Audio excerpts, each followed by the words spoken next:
പറ്റുന്നതിനെ പറ്റിയും ഒരു ഹോപ്പ് വിടാതിരുന്ന് പഠിക്കുന്നതിനെ പറ്റിയും ഒക്കെ നല്ലൊരു മോട്ടിവേഷൻ തന്നൊരു സെഷനായിരുന്നു. ഒരു യൂസ്ഫുൾ സെഷനായിരുന്നു. Good evening. ഇന്ന് സിക്കാസ് കണ്ടക്ട് ചെയ്ത ഒരു പ്രോഗ്രാം ഇവിടെ വെച്ച് കണ്ടക്ട് ചെയ്തിട്ടുണ്ടായിരുന്നു. അതിൽ പാർട്ടിസിപ്പേറ്റ് ചെയ്യുകയും ചെയ്തായിരുന്നു. So it's was a nice seminar.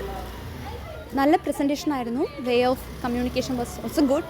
അതിലെ മെമ്പേഴ്സ് ആകട്ടെ എല്ലാവരും നല്ല എഫക്റ്റീവായിട്ടാണ് സെമിനാർ എടുത്തത്. Members were cooperating and coordinating towards the students. Thank you. നമ്മുടെ കമ്മിറ്റിയുടെ ഓർഗനൈസേഷനൊക്കെ നല്ല പക്കയാണ്. അവരുടെ എഫേർട്ടൊക്കെ നല്ല എഫക്റ്റീവാണ്. പിന്നെ സാറിനെ കൊണ്ടുവരായിട്ട് എഫേർട്ടൊക്കെ വെർത്താണ്. നമുക്കെല്ലാം ഉപയോഗപ്പെട്ടു. എന്തായാലും എനിക്കൊക്കെ ആണെങ്കിൽ തന്നെ അപ്പം നല്ല ലാസ്റ്റ് നിമിഷം ഇത് എങ്ങനെ മുന്നോട്ട് പോകും, എങ്ങനെ പഠിക്കണം എന്നൊക്കെ നല്ല ഇതൊക്കെ ഉണ്ടായിരുന്നു. പക്ഷേ സാറിനൊക്കെ ഇപ്പം ഒരു ചെറിയൊരു ആത്മവിശ്വാസമൊക്കെ ഉണ്ട്. എന്തായാലും കൊള്ളായിരുന്നു. പക്ഷെ നല്ല മോട്ടീവായിരുന്നു. ഇപ്പം നമ്മളിപ്പോൾ ചെയ്യണ സ്റ്റഡീസ് പോരാ, ലൈക്ക് നമ്മളിനി ചേഞ്ച് ആവണം, ഇനി നമ്മളെന്തിൽ ഫോക്കസ് ചെയ്യണം, ടൈം വേസ്റ്റ് ചെയ്യാൻ പാടില്ല, അങ്ങനെ കുറേ കാര്യങ്ങൾ മാറ്റം വരുത്താനായിട്ട് കുറേ അഡ്വൈസ് കിട്ടിയായിരുന്നു. ഇങ്ങനെയൊരു മോട്ടിവേഷൻ ക്ലാസ് കിട്ടുന്നതോടെ നമുക്ക് നമ്മുടെ സ്റ്റഡീസിന് കുറച്ചും കൂടെ ഇമ്പ്രൂവ്മെൻറ്റ് ചെയ്യാനും നമ്മളെ കൂടുതൽ മോട്ടിവേറ്റിംഗ് കൂടെ ചെയ്യുന്നുണ്ട്.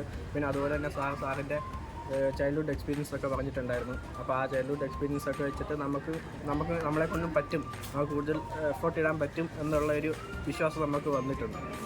ഈ ക്ലാസ്സിലൂടെ നമുക്ക് ഇപ്പം ലാസ്റ്റ് മിനിറ്റ് ആയാലും ഇൻ്ററിൽ നമ്മളെ സീനിയേഴ്സായിരിക്കും അവർക്ക് നല്ല ഹോപ്പ് കിട്ടി എന്നാണ് തോന്നുന്നത്. എന്ന് വെച്ചാൽ ഇപ്പം നമ്മൾ ഇടണ എഫേർട്ടിനേക്കാളും കൂടുതൽ എഫേർട്ട് ഇടാൻ ഈ മോട്ടിവേഷൻ ക്ലാസ് നമ്മളെ നല്ലപോലെ ഹെൽപ്പ് ചെയ്തിട്ടുണ്ടെന്ന് തോന്നുന്നു. നമുക്ക് ഈ സെക്ഷൻ യൂസ്ഫുൾ ആവുന്നുണ്ടെങ്കിൽ ലൈക്ക് സാറിൻ്റെ പറഞ്ഞത് ടൈം മാനേജ്മെൻറ്റ്.